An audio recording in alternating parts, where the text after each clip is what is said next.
Menteri katanat ki kampo yeng ubat lakman rumboi. Ong baki Pulit ka jela ki dang yale ban pentikna ya ki Jingshisha ki bayadai bat ubarnat Marak. Habakran bat kilat patai kubor ubat lakman. Ong baki Pulit kin penjing jar ya ki bamdon keti bat ban poi sha ka jing penkut ka basyongnya Halor kini kamat. Lar ban ong baki Pulit ka West Garo Hill saun hauniu Bniah baladep kila lek ban kenrai ya ki yeng jong ubarnat Marak. Kaba kila kem nyu po arngut ki senrang bat kentai bat ki Pulit kila yo ru ban kurup ya ki tiar siat na kani ka jaka.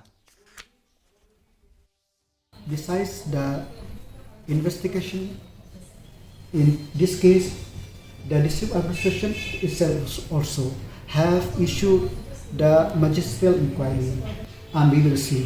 So let us wait. As of now, I cannot say anything, but my stand is very clear that no matter who you are, you have no right to harass the innocent person.